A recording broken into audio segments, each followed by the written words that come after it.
One thing I want to tell you is I'm very proud that I've been a dork my entire life. Okay? My father was always a dork, and my wife and I, we had 11 children. So at one point we actually had 11 little dorks running around the house. So it's something we're very, very proud of. Now my claim to fame for this walk today is the fact that I was one of the first lamplighters in Crystal Lake. And a lamplighter is actually a very lucrative job, or a very important job, back around the time I was working the streets of Crystal Lake.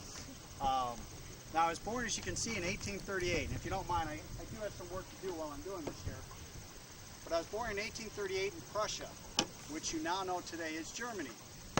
My lovely wife Minnie was also born in Prussia.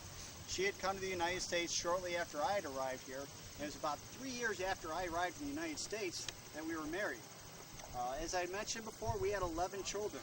Now 2 of our children died in their infancy, which was very difficult for us. But you have to consider, back then, medical care was very, very in its early stages, where if you did contract some type of a disease or an illness, your odds of surviving that, weren't all that good. So we lost 2 children to illness at an early age. We lost a daughter, I believe, around the age of 16. And we also lost a son around the age of 21 to diphtheria. This was very difficult for my wife and I. But we moved on. And I started my job as a lamplighter with Crystal Lake. Now, as I mentioned before, it was a very important job because back in the early 1800s, you had to be a very prosperous community in order to afford lamps. It was a luxury back then because when the sun went down, the town would go dark. So in order to have these lamps, you had to have some money to do that. Now, the history of lamplighting is, it first started out, the fuel source for lamplighting was actually animal fats. And they would burn the animal fats at night to help generate the light. But even though animal fats was a blessing, it was also a curse because it was very labor intensive the next day. Because as the animal fats would burn, the next day you had to come in and scrape out the lamp and have it ready for the next night. So what happened shortly thereafter is they found out another fuel source, and that was actually whale oil. Whale oil worked much better than animal fats because it burned with less odor and less smoke. But the downside to that is whale oil became a whole new industry, where at one point the United States, in their whaling fleet, they had about 392 ships for whaling. Because of the demand for whale oil, within 13 years that number doubled. Now the problem we have with that is, it was around, I believe, 1856 was the height of the whaling industry. A year later, coal oil was developed, which is today referred to as kerosene. This coal oil was easier to obtain, cheaper to produce. But again, because of the demand based on street lamps, there were over 30 kerosene manufacturers in the United States to accommodate this demand. So kerosene came along. Now, Crystal Lake, in what year was that? It was around 1887, I believe it was. Crystal Lake authorized the purchase of 8 of the finest street lamps. So those lamps were purchased, but the problem with them is those lights did not provide much illumination for the streets. Again, they were more of a luxury. So it was the role of the lamplighter who would go out every evening at dusk to light the lamps, but it was a requirement that at 10:30 the lamps would be extinguished. So every night at dusk, I'd go out here and light the lamps, and by 10:30 I'm coming back to extinguish the lamps. But that wasn't my only job. The next day I'd have to come back, clean every lamp, make sure there's enough fuel for it for that evening. So there was many hours involved in this job.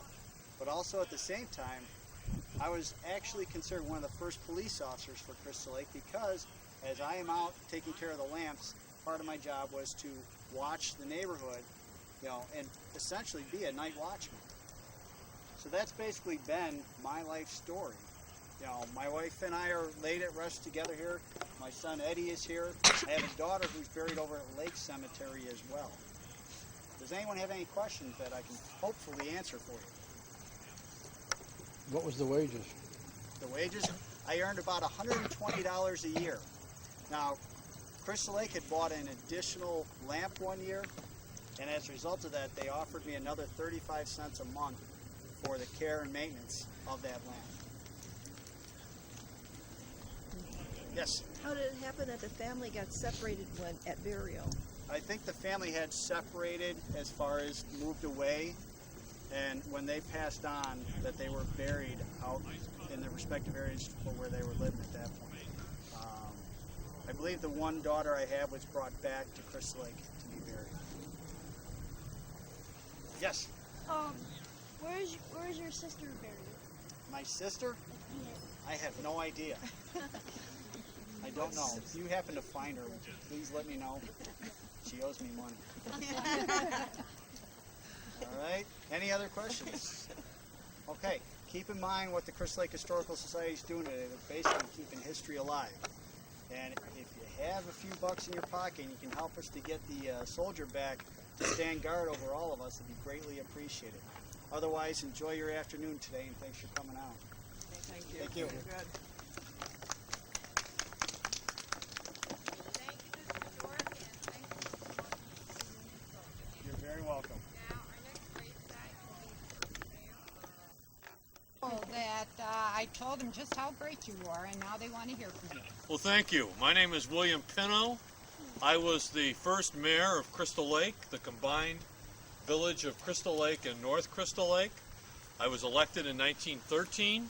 The two villages were separate. You are now in what was called North Crystal Lake, and that is this section of town, William Street and Grant Street and Brink Street, which sprouted up during the railroad time when the railroad came to town in the 1850s.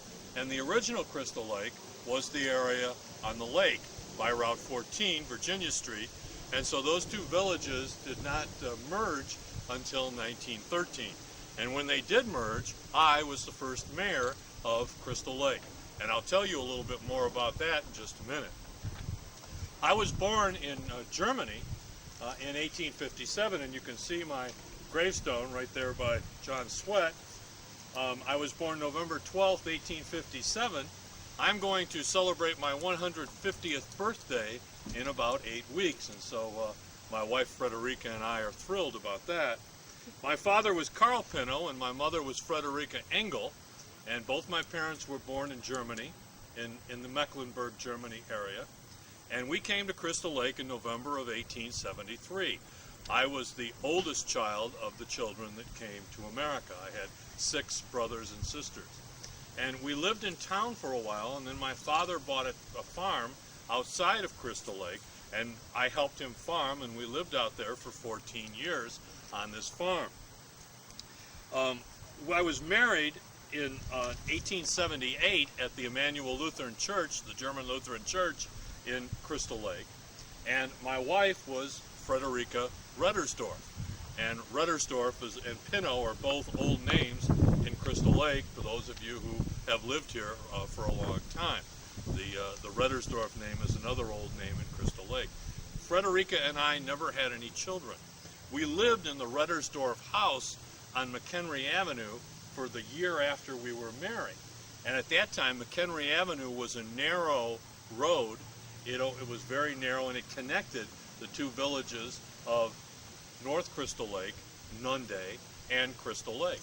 And for the first year of our marriage, I worked for C.S. Dole at the ice houses on Crystal Lake, cutting and hauling ice. And this was back-breaking work. And so after a year, I'd had enough of it, and I decided to go into farming. And so Rika and I bought a house, a farm, on the west end of the lake, and we stayed out there all the way from 1879 until 1894. And in 1894, I'd had enough of farming, and so we came back into town and bought a house right on Crystal Lake Avenue. You'll still see there's a sign in front of it today, the Pino House. And we lived between William Street and Main Street, just a little west of where Rosenthal Lumber used to be. And I became a store owner. I bought out Frank Smith of the Throop and Smith store, and if you have a book, you can see a picture of it. It was right downtown where the Home State Bank building eventually stood. And I was there until 1904, And in 1904, I sold out and decided I was going to do something else. And I bought a farm for an investment, a 96-acre farm, and I went into the insurance business. And then along about 1913, after years of squabbling, the citizens of Crystal Lake and North Crystal Lake decided to merge their two villages. And so here I was. I had lived on the west end of the lake for many years on farms. I had been a retail store owner in Crystal Lake, in North Crystal Lake, in Nunde, and so I was elected the first mayor. I had roots in both of the communities. And I was re-elected in 1916. And when the Home State Bank first opened in 1915, they asked me to be its first president. And so I became the first president of the Home State Bank. In fact, I served in that capacity all the way until my death in 1934. When I died, the Crystal Lake Herald, I had written my own obituary, but the Crystal Lake Herald, they printed it, but they printed it within a larger obituary. And when I died, the Crystal Lake Herald said of me,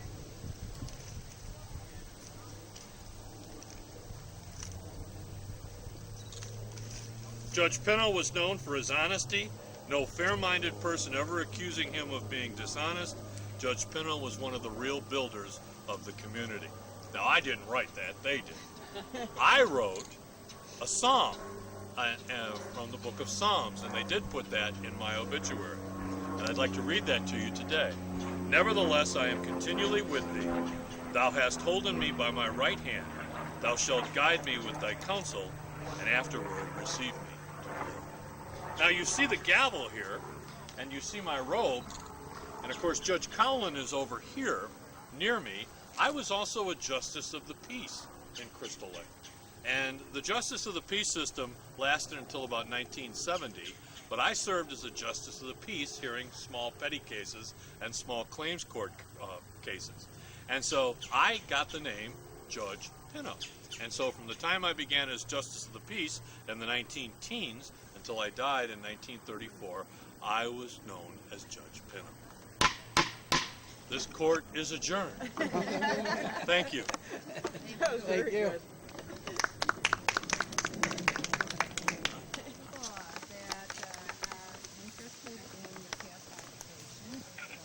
There's a couple seats up front here if someone would like them. Good afternoon. I'm very pleased to make your acquaintance. I'm John Flotow. If you don't mind, I'm going to sit down while I talk to you. I was born in Germany in 1883. I came to America when I was 10 years old. I came with my parents, my two sisters, and my grandfather. The ship we came in on was the largest thing I'd ever seen in my life up to that point. My family came to Crystal Lake early in December of 1893. That was the most wonderful Christmas we ever had. Less than 2 years later, my mother passed away. That was probably the worst Thanksgiving I ever experienced in my life. 4 years after that, my younger sister, Minnie, passed away also. She was only 14 years old. Crystal Lake was very beautiful. I spent as much time as I could down at the lake. I married my beautiful wife, Emma, in 1904. We had 2 children, John and Esther. Esther is still alive. She's living in Florida. She's 88 years old now. Most people don't know that I worked at the terracotta plant as a laborer before I opened up my own cigar, candy, and ice cream store. And if anybody would like a piece of candy, feel free. I also served in the Army at the end of World War I. I believed that you should give back to your community. My father taught me that. When the village of Crystal Lake was formed in 1913, I served as the first village clerk. 2 years after that, the city of Crystal Lake was formed, and I served as the first city clerk for 14 years until 1928. Let me tell you how the Crystal Lake Park District got started. Back in the 1850s, the public had always had access to the lake, starting from the 1850s. First, the Dole Company, the Dole family, and then the various ice companies that harvested lake on the ice to take into the city of Chicago allowed people to use their property for swimming, fishing, boating, picnicking. As we approached 1920, people in town were concerned. Houses were being built around the lake. They didn't think that they were going to have public access anymore, and they wanted something done to ensure that the public of this community would always be able to enjoy the lake. We decided to do something about that. We decided to form a park district. The first park district in Illinois was formed in 1830. That was the city of Chicago. In 1893, the year that I came to America, the state legislature in Illinois passed laws that allowed any community to create a park district to ensure that public would have use of properties. A vote was held on November 21st of 1921. The vote passed 1,086 votes to 92. The Crystal Lake Park District was formed. The first commissioners, Ben Rao, Frank Schramm, Dennis Kelly, and P.F. Rosenthal, and myself, I got elected to a 6-year term, I'm pleased to say. We started to negotiate with Consumer Ice Company to purchase property along the lakefront. We couldn't reach an agreement with them, so we began condemnation proceedings. Shortly after that, we were awarded 1,500 feet of property of lakefront along the lake shore, and also 30 acres of land. That property is known as Lake Park. Most of you might know it as Main Beach. That cost us $19,250 to purchase that back in 1922. In 1926, we decided that we needed to have a building there for the people to enjoy. So we began construction and finished the building in 1926. That's the Main Beach Recreation Building. It cost us $40,000 to build that building back then. It was beautiful, absolutely gorgeous. A huge dance floor, concessions on one end, a bathhouse on the other end where people could come in and change and go into the lake. I was reading an article just here that the Herald had been reporting there were rumors going around that people were being charged to come in, residents were being charged to come in to use the lake. Well, that's not quite true. If you needed to rent a bathing suit, it would cost 25 cents. If you wanted a locker, that was another 10 cents. And if you needed a towel, that was 5 cents. So you could spend 40 cents to go to the lake, but if you brought your own things, you wouldn't have to do that. The one thing that we have stopped, though, and we're not allowing anymore, is we're not letting you folks change from your street clothes into your bathing suits in the parking lot in your cars. You cannot do that anymore. Okay? But you can go to the lake for free. If you come down dressed in your suit already and have a towel or some other appropriate clothing on it, you can remove that out in the parking lot and then just walk into the beach, and you don't have to use the beach house. But it's a beautiful house. The beach house, you should use it. We had a grand opening celebration the week of July 21st in 1926. It was one of the proudest moments of my life. All week long, we had water carnivals, dancing at all hours of the night, and of course fireworks, which I hear they still do down over the lakefront. I served as a park commissioner until 1929. One of the things that I found in coming back that I'm most excited about is that I found out that the Crystal Lake Park District now has over 1,400 acres of land that is property that is available for the public to have access to. We never imagined that what we started in 1921 would have turned into something so wonderful.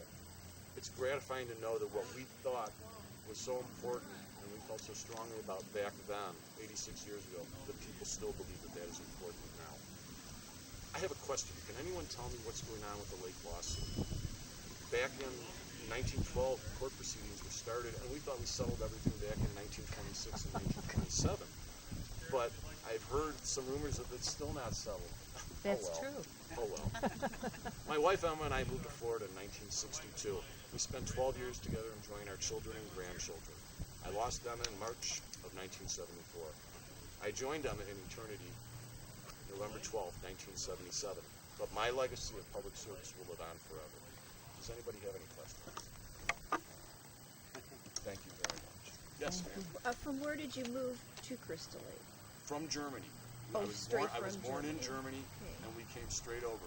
Our ship arrived in New York, and we saw the Statue of Liberty on December 4th of 1893, and we were in Crystal Lake on December 6th of 1893. My other question, and where was your candy store and cigar store located, please? It was located downtown. The building is no longer there. What we did was? live on Ellsworth. What's there now? We lived on Ellsworth.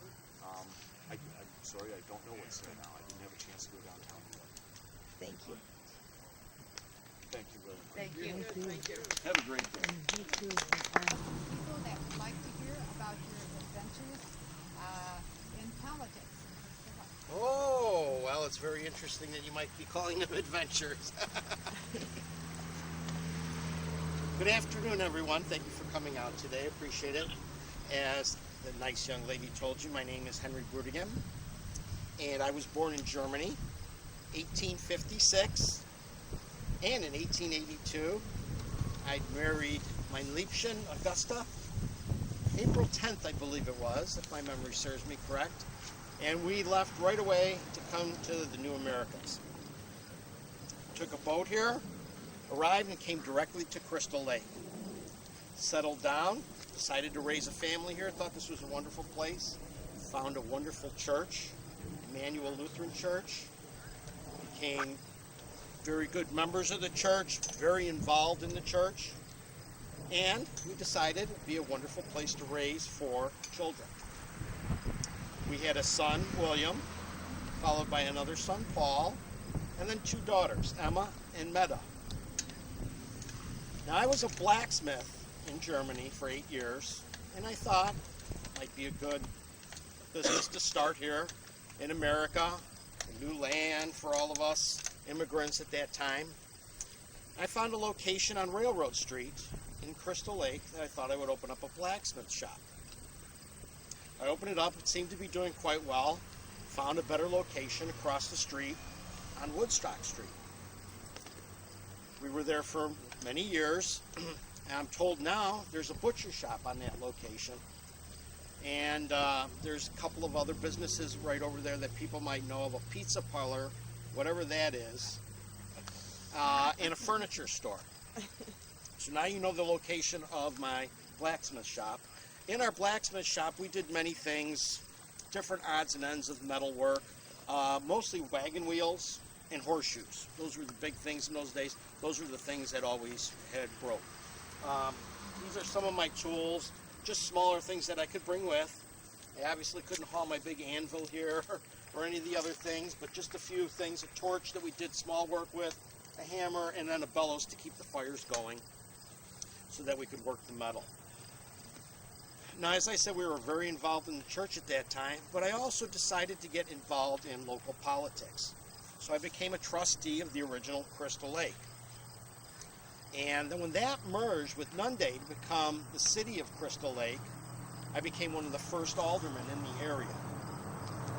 Now, that quite wasn't enough for my plate, so I decided to get a little more involved, and I got on the school board. I also became the treasurer of the cemetery board at that time. And I just really liked the local politics, thought I would get very, very involved in everything, and I then became a county assessor for the township of Algonquin. So I had my fingers in all over the place, and I retired in 1910 from my blacksmith shop so I could get a little more involved in the politics. My son William at that time took it over for me, ran the place quite nicely, and unfortunately 6 years after that, my wife Augusta passed away 2 days before our 34th wedding anniversary.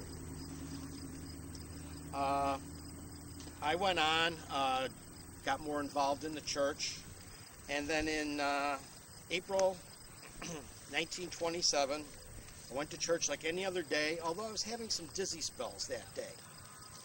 A few dizzy spells here and there. Went to the service, enjoyed the service. It was a beautiful service. At the end of the service, I was walking through the hall, and that's where I came to my demise, right in the hallway of Emmanuel Lutheran Church. So a sad end, but a happy place to pass away in. Are there any questions I can answer for anyone about blacksmithing or local politics in Crystal Lake at the time? Is this Nunde Township? Nunde? Nunde Township? There was a Nunde, yeah. Nunde is named after a city in New York. There was a city Nunde in New York. And many of the original people that came to Crystal Lake were from the New York area. Many of the original founders. So there was a village of Nunde. And Crystal Lake was split into, and I'm trying to remember how. You could probably ask at that red tent over there. I believe Crystal Lake Avenue was the dividing point, but I'm not very much, I can't quite remember. But one part was Nunde, and then it was Crystal Lake on the other side, and they merged together and became the city of Crystal Lake. And all of these things can be found out from the Crystal Lake Historical Society. They put on a lot of wonderful things for all the local people and all the people in the general area who want to learn more about Crystal Lake. Any other questions at all? No? Thank you very much. Well, thank you folks so much. I appreciate you coming out today. Be careful as you're walking because this ground could be a little bit uneven. McHenry County Court is now in session. The Honorable Henry L. Cowlin presiding. Court's now in session. Come to order. My name is Henry Lye Cowlin. Now I have a rather odd middle name for a judge, but you spell it L-Y-E. I was named after Henry Lye, who married my great aunt Sarah Cowlin. Henry Lye and Sarah Cowlin came to the Crystal Lake area, Nunda Township, in about 1850. Bailiff, show them where Henry and Sarah are resting. Right here, Your Honor. Now, I was born in 1898 to William Cowlin and Sarah Ledley. William Cowlin came to this area in approximately 1890 at the age of 20 or 21. Actually, our surname was Cowleen, had a G on the end, and my father William, for some unknown reason, decided to drop the G. He married Sarah Ledley in Woodstock. Now, the odd thing about that was that they were first cousins. Now, don't get any crazy ideas. It was perfectly legal for first cousins to marry that back in the 1800s. My mother, Sarah, and father, William, were drawn to the area due to their relationship with Henry Lye and Sarah Lye. Bailiff, where are William and Sarah resting? Right over here, Your Honor. I was born in the family home at 30 North Walkup. There was a smaller house there first, and that house was moved down the street to 22 South Walkup. Both houses are still standing today. The bigger house at 30 North Walkup is currently occupied by an accounting firm. I went to Crystal Lake High School and on to the University of Michigan Law School. I was graduated from the University of Michigan in 1917. I also played some baseball there. I married Emily Galuli, my wife, in 1923 in Chicago, Illinois. Bailiff, please show the people where Emily's resting. Right over here. And my gravestone is right next to Emily's. Now, as I said, I became county judge in 1936, and I served in that capacity until 1958, when I met an untimely demise due to a heart attack. I died at age 64. I figured I died from the heart attack due to the rich cooking of my wife, Emily. Now, besides acting as county judge, I was also chairman of the McHenry County Republican Party for approximately 20 years. I'll save the political shenanigan stories for another day and another place. Now, the unusual but fortunate thing for me was acting as county judge, I was still able to have a private law practice, so I could be judge and lawyer at the same time. So I could represent people in the circuit court system and still be called Judge Cowlin when I stepped up in front of the other judges. My law office was down at the corner of Williams and Woodstock Street on the second floor above what is now known as the Olympic Restaurant. Back in those days, we just called it the Greeks. My wife Emily and I had 4 children. Henry, Emily Catherine, we also called her Catherine or Kate or Kay, William, and John. All 3 boys became attorneys after graduating from the University of Michigan, and Henry served as a circuit judge here in the county from 1978 to 1996. My son William was the state's attorney in the county from 1968 to 78, and John, the sole surviving of my children, has been city attorney for Crystal Lake for probably close to 40 years. Now, my daughter Catherine, as we called her, Emily Catherine, became a school teacher. She married a gentleman by the name of Richard Visson, who was killed at a very young age in a manufacturing accident. Bailiff, please show the people where my son Henry and his wife Mary are resting. Right here. My daughter Catherine's at rest at the west end of the cemetery with her husband, and my son William is in the cemetery out on Ridgefield Road. As I indicated to you, John is still surviving. And if you happen to be around town and see John Cowlin, I want you to ask him why he's not here today until you get a straight answer.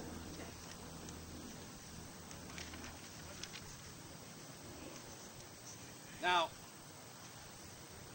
young lady right here in the jean jacket, I think you need to step forward. Bailiff. Would you state your name, please? Michelle Michelle, what's your last name? Wiskowski. Wiskowski? Ruskowski. Ruskowski.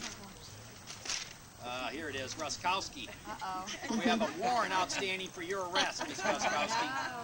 Bailiff, what's the charge? Failure to donate to the Historical Society. Another one. How do you plead? Actually, not guilty. I already donated, so I'm She good. pleads not guilty. But since I'm the county judge, I'm going to make this a summary proceeding. I'm going to disregard your plea of not guilty. We're in the 1950s. You don't have any rights. I find you guilty, and you must pay a fine of $50 more to the Historical Society. Okay. Court's adjourned. Thank you very much. Thank you. My bailiff here is Joseph Cowlin. He's a great-grandson to the first Judge Cowlin, Judge Henry Lai Cowlin. And my name's Jim. I'm grandson. And Henry Lai Cowlin's information is actually over here on the monument. This would be my father and mother. So Grandpa's back here. Great-grandma and Grandpa are here. And then on the other side are Henry Lai and Sarah Lai. So, thank you for coming. I'd be happy to try to answer any questions if you have any. Thank you. Thank you. Your dad? Yes. Right. Ham. We always just call him. Him, right over there. I think getting out of it around that. He died in.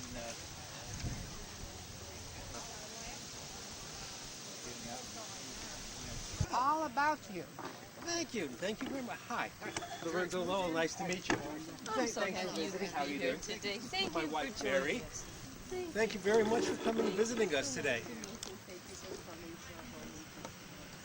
My name is Lorenzo Lowell, and both my wife Mary and I were from families that are very early families here in Crystal Lake. Founding family. Founding families. Mary's dad was the president of North Crystal Lake, or Nunde, prior to the merging of the two towns. My family came here. My dad came here, but my dad, the doctor, by the way, Dr. Lorenzo Dow, came here back in 1860. Mary, what are the dates? 62. 1860. Thank God I've got her here. I couldn't remember my name if it weren't for her. So anyway, we came to, my family came here in 1862. Picked up a piece of land just south. You know the Doles? Big Dole spread just outside the south end of the lake. Well, Father's place was just south of the Lowell place. And I remember as a child growing up out there, my three brothers and I, we would always have to deal with Dad's payment as a doctor. He would make the rounds, and of course nobody ever paid him cash. He was always bringing home cows and pigs, chickens, things like that. So we ended up taking care of all the livestock that he would bring home in payment for his medical services. And it was a very nice life. It became my avocation in life, agriculture. I've always loved agriculture ever since then. Even though I did some studying to become a lawyer in my day. We did own 2 farms. I owned 2 farms, one up in Greenwood and one in Ringwood, just outside Ringwood. Always a great thing to do. Before any of you ask, the name Lowell, yes, it is from Lowell, Massachusetts. Our family did originally come from Lowell, Massachusetts.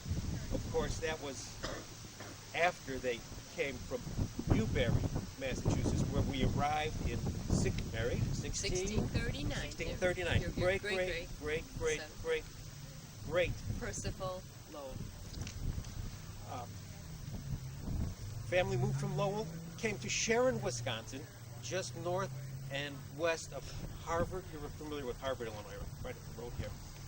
Settled in Sharon, Wisconsin. 1844. 44. And then in 1862, Dad moved down here from Sharon, where I I was born, got to meet Mary. Educated in the Crystal Lake school system, and in 1887, second graduating class of Crystal Lake High School, I was the valedictorian. Great education here at Crystal Lake. From there, proceeded to Oberlin College in Ohio, where I studied and got my degree. Upon, of course, Mary tells me I'm spoiled because when I went to Oberlin, the entire family came with me except for Father. He stayed back here to keep the practice going.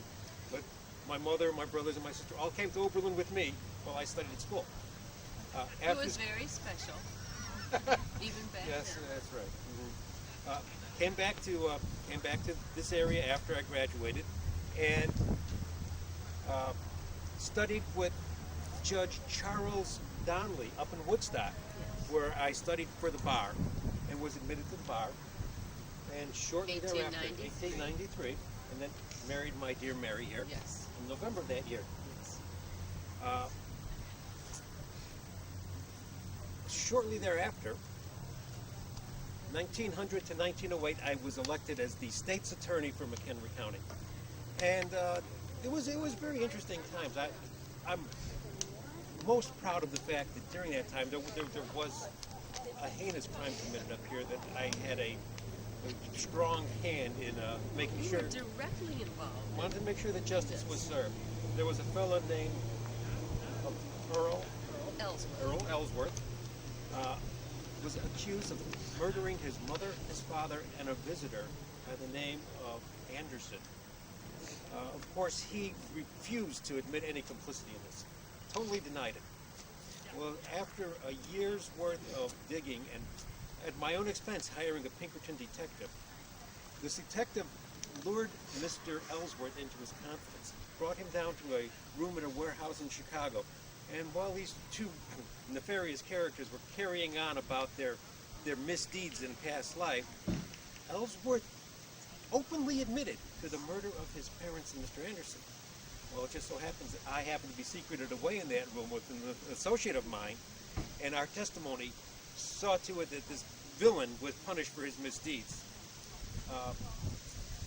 Being state's attorney in those days was a little bit different than it is now. We ran the office on funds that were collected from fines.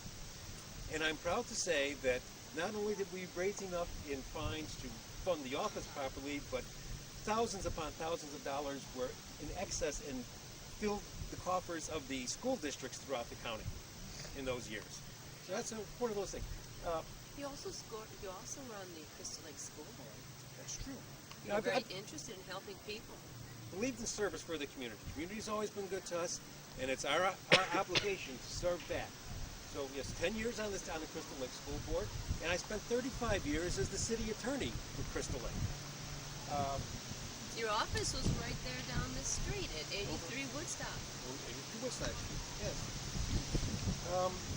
It's a wonderful place to raise a family. Always believed that we needed to promote this town for the good of the community, for all of us here. Because I've always been very proud to live here and raise my family here. We had two lovely children, Bee and Gordon. I was talking before about my father doing the rounds as a doctor. Well, when Bee was a little girl, she used to go out with Dad on his rounds. And in Dad's later years, he'd have a tendency to doze off as they were driving the wagon to the carriage between places. And of course, it scared the heck out of Bee.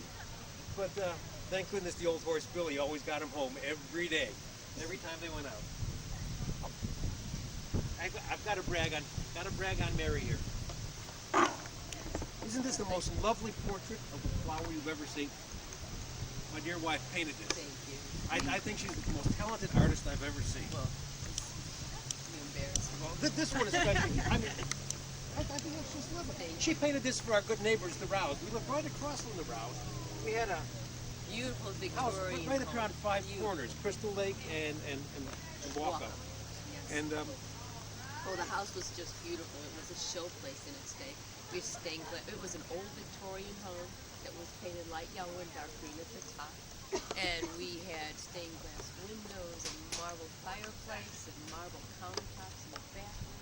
We actually had a large kitchen we could wash the dishes. And we had a parlor where we would have so many family gatherings. I just loved it. It was just a beautiful place. I was so fortunate that Lorenzo Red was able to provide us with such a beautiful family home life. And I actually had house help. I had a wonderful German lady, Emma, who helped with the household chores and cooking. And that gave me the time to drive Ren around. That's right, I was selfish. All this was just so I could get her to be my chauffeur because I never drove. Ren was an intellectual, but sometimes his everyday pursuits were a little difficult for him, and he never learned how to drive. So I drove him everywhere. And his eyesight was so poor, and we felt we needed to save that for his legal practice, that I would read the paper to him, especially the farm news, because you know what, he just loved farming. So I tried to help him in those ways, and then in the free time I would take. Well, I want to thank you all for visiting with us today, and we hope you enjoyed your visit. And I'd like to direct you on over to our friends over here with the Union Cemetery Association and their efforts to restore the statue here in the cemetery. And Thank you you very for much. visiting with us today. Thank you.